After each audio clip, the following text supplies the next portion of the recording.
السلام علیکم دوستو، کیسے ہیں آپ سب لوگ؟ آج میں آپ کو 30 مار خان کی کہانی سناؤں گا، اور اس کہانی کا نام ہے 30 مار خان اور برگد کا درخت۔ ایک دن 30 مار خان اپنے دوستوں کے پاس بیٹھا خوش گپیوں میں مصروف تھا۔ وہ انہیں اپنی بہادریوں کی داستانیں سنا رہا تھا۔ اس کے دوست بڑی دلچسپی سے اس کی شیخیاں سن رہے تھے اور لطف اندوز ہو رہے تھے۔ وہ سب جانتے تھے کہ 30 مار خان نہایت بزدل شخص ہے۔ یہ بہادری کے سب قصے تو من گھڑت ہیں۔ 30 مار خان کو اس بات کی کوئی پرواہ نہیں تھی کہ اس کے دوست اس کے بارے میں کیا رائے رکھتے ہیں۔ وہ تو خود کو ان سے ممتاز ثابت کر کے تسکین پا رہا تھا۔ اس دن تو 30 مار خان نے گپ ہانکنے میں حد ہی کر دی۔ وہ کہہ رہا تھا، تم لوگ شاید جانتے نہیں کہ میں کتنا طاقتور ہوں، میرے بازوؤں میں کتنا دم ہے۔ میں اگر برگد کے درخت کو اپنے بازوؤں کے حلقے میں لے کر کھینچوں تو وہ زمین سے ہی اکھڑ جائے۔ یہ سن کر سب دوستوں کی آنکھیں پھٹی کی پھٹی رہ گئی۔ میاں 30 مار خان، تم نے کبھی برگد کا درخت اکھاڑا بھی ہے؟ ایک دوست حیرانگی سے بولا۔ ارے تم ایک ہی بات کرتے ہو، میں نے تو درجن بھر برگد کے درخت اکھاڑ پھینکے۔ 30 مار خان نے سینہ پھلا کر کہا۔ درجن بھر؟ ایک دوست بمشکل اپنی ہنسی روکتے ہوئے بولا، شاید یہ کام تم نے خواب میں ہی کیا ہوگا۔ یہ سن کر 30 مار خان آگ بگولا ہو گیا۔ تم میری بہادری کو للکار رہے ہو؟ اگر تمہیں یقین نہیں ہے تو جاؤ برگد کا درخت ڈھونڈو، پھر مجھے بتانا، میں تم سب لوگوں کی آنکھوں کے سامنے اسے زمین سے اکھاڑ کر دکھاؤں گا۔ 30 مار خان کی بھڑک سن کر سب دوست مسکرانے لگے۔ ہمیں کیا ضرورت پڑی ہے کہ ہم کسی درخت پر ظلم ڈھائیں؟ ایک دوست نے بحث کو ختم کرنے کی کوشش کی۔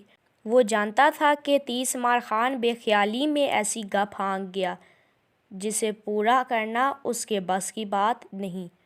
وہ اسے مزید بے عزتی سے بچانا چاہتا تھا۔ باقی دوستوں نے بھی 30 مار خان کا دل رکھنے کے لیے اس کی ہاں میں ہاں ملائی اور بات کو وہیں ختم کر دیا۔ سب دوست تو وہاں سے رخصت ہو گئے، مگر 30 مار خان کے دل میں یہ چبھن ہونے لگی کہ لوگ اس کی بات پر یقین نہیں کرتے۔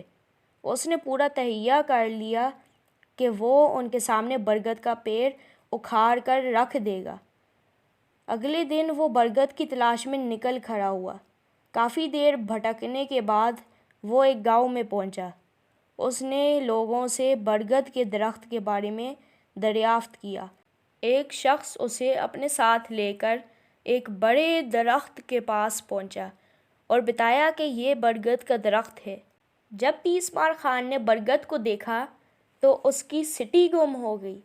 وہ قد میں کافی بڑا اور حجم میں اتنا موٹا تھا کہ 30 مار خان کی باہیں اس کے گرد پوری ہی نہیں آ سکتی تھیں۔ اب اسے احساس ہوا کہ واقعی اس نے ضرورت سے بڑی گپ ہانک ڈالی تھی۔ اس نے دعویٰ پورا کرنے کا ارادہ بدلا اور واپس لوٹ پڑا۔ جب وہ شہر کے قریب پہنچا تو اسے ایک چھوٹا سا درخت دکھائی دیا جو اس کے قد سے چند انچ ہی نکلتا تھا۔ پتوں کی شباہت دیکھ کر اسے شک پڑا کہ یہ برگد کا ہی درخت ہے۔ اس نے 2-3 افراد سے دریافت کیا تو معلوم ہوا کہ یہ برگد کا نو عمر درخت ہے۔ 30 مار خان نے اسے اپنے بازوؤں میں لے کر اوپر کھینچنا چاہا، مگر کچھ حاصل نہیں ہوا۔ وہ اسی درخت کے نیچے بیٹھ کر سوچ و بچار میں مصروف ہو گیا۔ اچانک اس کے ذہن میں ایک ترکیب آئی۔ وہ وہاں سے بڑئی کے پاس پہنچا اور اس سے چند سوال کیے۔ جواب پا کر وہ وہاں سے نکلا اور مختلف جگہ گھومتا رہا۔ شام تک اس نے ایک بڑا تھیلا حاصل کر لیا تھا۔ اس کے دوستوں نے اس کے ہاتھ میں تھیلا دیکھا تو بڑے حیران ہوئے اور پوچھا کہ اس میں کیا ہے، مگر 30 مار خان نے کچھ بھی بتانے سے گریز کیا۔ اگلی صبح وہ تھیلے کے ہمراہ برگد کے درخت پر پہنچا اور اس کی جڑوں سے مٹی ہٹانے لگا۔ اس نے اپنی کلاڑی سے جڑوں پر ضربیں لگائیں اور انہیں جگہ جگہ سے توڑ پھوڑ دیا۔ اس کے بعد اس نے بڑی احتیاط سے تھیلے کا منہ کھولا اور کٹی پھٹی جڑوں میں تھیلے میں سے کچھ نکال کر چھڑکنے لگا۔ تھیلے میں دراصل دیمک کے کیڑے تھے جو اس نے مختلف جگہوں سے اکٹھے کیے تھے۔ جڑوں میں دیمک بھرنے کے بعد وہ واپس لوٹ آیا۔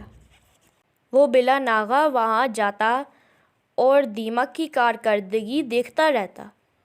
بالآخر وہ دن آ ہی پہنچا جب برگد کی جڑیں خاطر خواہ حد تک کمزور ہو گئیں۔ تیسمار خان نے مٹی سے دیمک زدہ جڑوں کو چھپایا اور اپنے دوستوں کے پاس جا پہنچا۔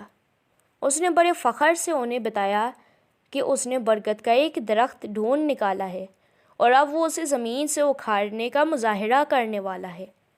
دوستوں نے اسے سمجھانا چاہا مگر تیسمار خان انہیں زبردستی ساتھ لے کر برگد کے پاس پہنچا۔ پہلے تو سب دوست یہ دیکھ کر ہنسنے لگے کہ تیسمار خان نے برگد کا کیسا ننھا درخت ڈھونڈا ہے۔ بہرحال ننھا درخت صحیح، زمین سے اکھاڑ نکالنا کوئی آسان بات نہیں تھی۔ تیسمار خان نے اپنے بازوؤں کو زوردار جھٹکے دیے، آگے بڑھ کر درخت کے تنے کو اپنے بازوؤں کے احاطے میں لے لیا۔ اس نے گہری سانس لی اور زور لگانا شروع کر دیا۔ اس کے بازوؤں میں سوئیاں چبھتی ہوئی محسوس ہو رہی۔ تیسمار خان جوں جوں زور لگا رہا تھا تو اس کا چہرہ سرخ ہو رہا تھا۔ اس نے پوری قوت سے درخت کو جھٹکے لگانا شروع کر دیے۔ درخت کی جڑیں پہلے ہی دیمک زدہ تھیں۔ چند جھٹکوں کے بعد درخت زمین سے چند انچ باہر آیا۔ تیسمار خان یہ دیکھ کر بے حد خوش ہوا۔ وہ اب مزید جوش و خروش سے جھٹکے لگا رہا تھا کہ اچانک اسے محسوس ہوا کہ اس کی ٹانگوں میں بھی سوئیاں چبھ رہی ہیں، اور پھر اسے یاد آیا کہ سوئیاں کون چبو رہا ہے۔ وہ تیزی سے پیچھے ہٹا اور پاگلوں کی طرح خود کو جھاڑنے لگا۔ اس کے پیچھے ہٹتے ہی برگد کا درخت زمین پر جا گرا۔ دیمک کے کیڑوں نے تیسمار خان کے جسم پر کاٹ کاٹ کر زخم بنا دیے تھے۔ دوستوں کو تیسمار خان کی چالاکی سمجھ آ چکی تھی۔ انہوں نے اسے مزید تکلیف دینا مناسب نہیں سمجھا۔ وہ اسے ساتھ لے کر حکیم کے پاس آ گئے۔ حکیم نے تیسمار خان کو نہلایا اور اس کے جسم پر مرہم لگایا۔